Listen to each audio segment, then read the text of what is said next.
Isipin mo, hindi ka pa man lubosang nakapagluluksa.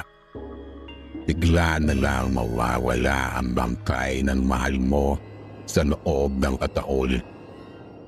Sabi nila, may mga magnanakaw ng patay.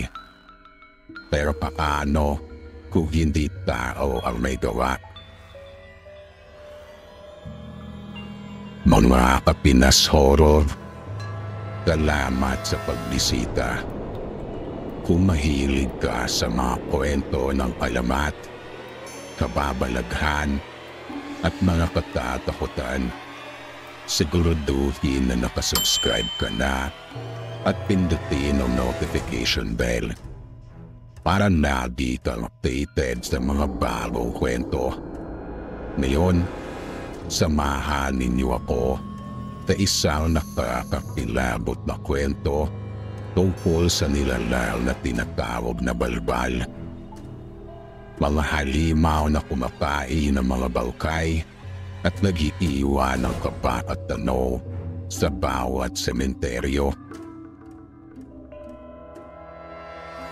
Sa bayan ng Panhay, Negros Oriental, nagluluksa ang pamilya ni Mario dahil sa pagkamatay ng kanyang ama.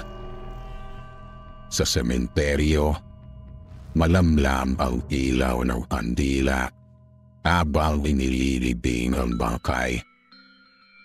Ngunit habang nakatitig si Mario, parang may kakaibang malamig na hangin na dumaan.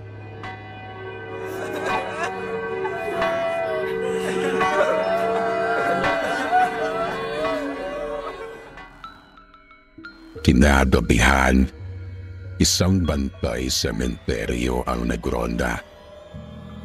Bigla niyang narinig ang kaluskos at tila paggala ng isang hayop.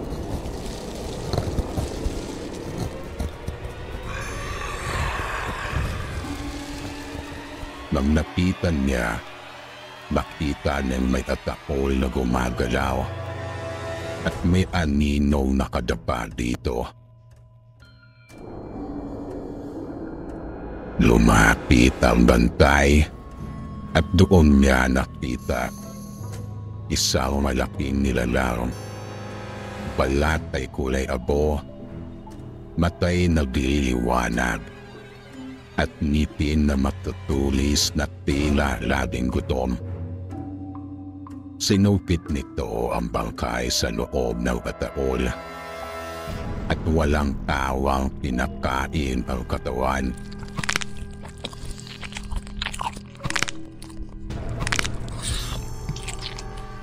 Kinabukasan, nagpunta ang pamilya ni Mario sa sementeryo para mag-alay ng dasal. Ngunit laking gulat nila nang makita na ang libingan ay wasak at walang laman ang ataol.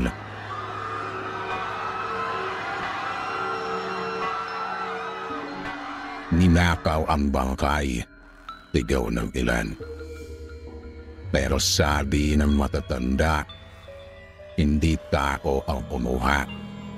Balbal ang may gawayan. Dahil sa galit, nagpasya si Mario at ang ilan pang lalaki na magbantay sa sementeryo sa susunod na gabi. Armado sila ng sibat at itap, handang makaharap kung anuman ang lumapit.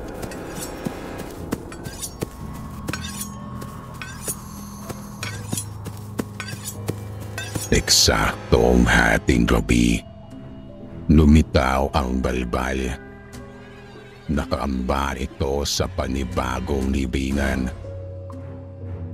Tumalon ang mga lalaki at nagsimula ang matinding labanan. Ngunit kahit tinatamaan, parang walang epekto. Ang balat nito ay sobrang tibay.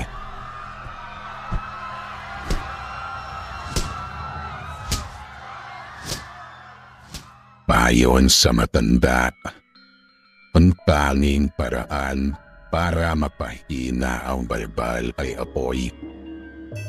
Hinubukan nilang tunugin ang katawan nito gamit ang mga sulo.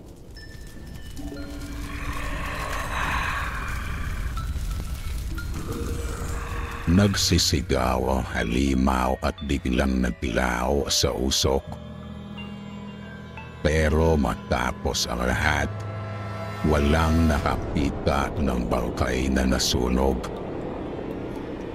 Sabi ng ilan, hindi raw talaga iyon namatay. Bumalik lang ito tuwing may bagong libing.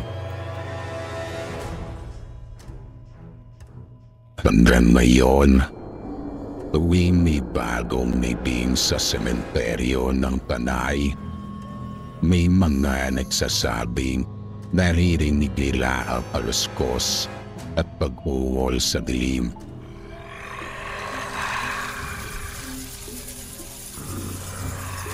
May ilan ding patakol na biglang nauupos kahit bago hukay pa lamang. Kung dumadalaw ka sa sementeryo tuwing gabi at makarinig ng kaluskos sa mga libingan, huwag mong susubukang silipin. Hindi lahat ng katahimikan ay ligtas. I-comment sa baba kung naniniwala ka sa balbal at huwag kalimutang i-like, i-share at mag-subscribe sa Pinas Horror para sa mas marami pang kwento, alamat at katatakutan mula sa ating bayan. Hanggang sa muli mga ka-horror.